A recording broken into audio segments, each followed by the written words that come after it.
आपण एका अशा शब्दाबद्दल बोलणार आहोत जो खूप साधा आहे पण प्रचंड शक्तिशाली. हा शब्द मानवजातीच्या प्रवासाचा, त्याच्या सगळ्या शोधांचा पाया आहे. ह्याच एका प्रश्नानं विज्ञानाला चालना दिली, मोठमोठे शोध लावले आणि आपल्याला, म्हणजे आपलं जग समजून घ्यायला मदत केली. हो, बरोबर ओळखलत. फक्त हा एक शब्द का दिसायला किती साधा आहे नाही का, पण याची ताकद प्रचंड आहे. खरं तर सगळ्या शोधांचा आणि ज्ञानाचा मूळ स्रोतच हा शब्द आहे. बरं, मग चला थेट मुळाशीच जाऊया. ही जी प्रश्न विचारण्याची आपली एक नैसर्गिक इच्छा असते, ती नेमकी कुठून सुरू होते हे पाहूया. ही सगळी सुरुवात होते एका लहान जिज्ञासू मुलापासून.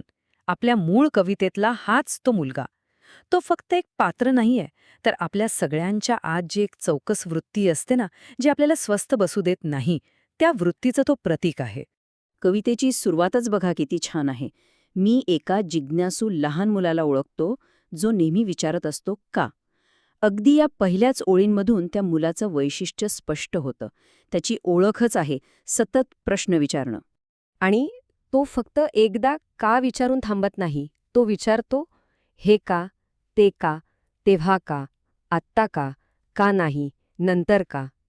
म्हणजे बघा, त्याच्या जिज्ञासेला कोणतीही सीमा नाही, ती अविरत आहे. आणि हे फक्त एका लहान मुलाचं कुतूहल नाहीये, तर प्रत्येक मोठ्या संशोधकाच्या मनात उठणाऱ्या प्रश्नांचीही अशीच सुरुवात असते. तर हा जो एक साधा प्रश्न आहे का, तो ज्ञानाच्या विश्वाचे दरवाजे कसे उघडतो ते आता पुढे पाहूया. आणि त्याची जिज्ञासा किती व्यापक आहे हे बघा. एका बाजूला तो विचारतो की शिसे आणि गोट्या का बुडतात, तर दुसऱ्या बाजूला तारे का चमकावेत आणि वारे का वाहावेत. म्हणजे रोजच्या साध्या सोप्या गोष्टींपासून ते थेट खगोलशास्त्रापर्यंत सगळीकडे त्याची नजर पोहोचते. प्रत्येक शास्त्रज्ञाचा प्रवास खरं तर असाच सुरू होतो. त्याला अजून काय काय जाणून घ्यायचंय माहितीये?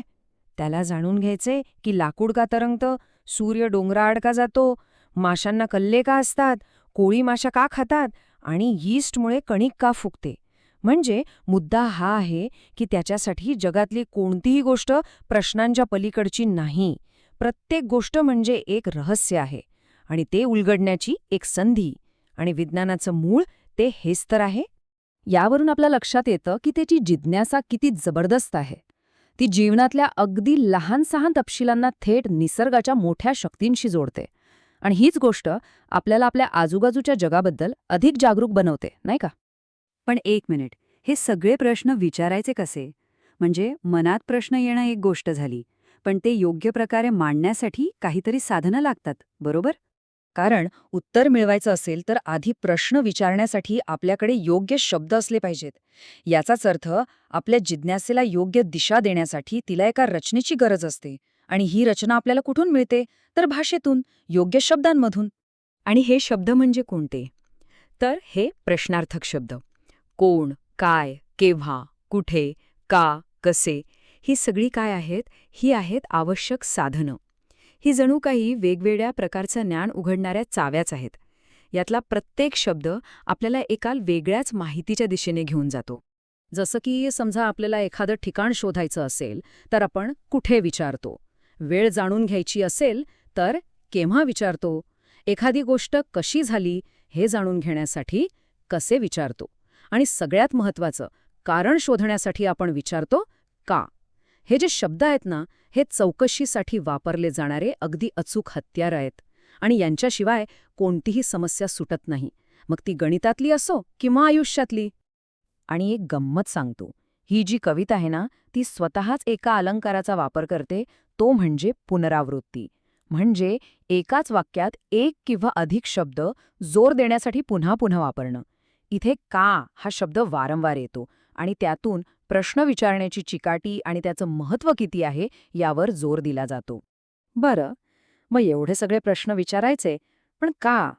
ह्या ज्ञान मिळवण्याच्या प्रवासाचं अंतिम ध्येय काय आहे? कविताच आपल्याला सांगते की त्याच्या काही का प्रश्नांची उत्तरं देणं फार काही अवघड नाहीये, जर आपण प्रयत्न केला तर.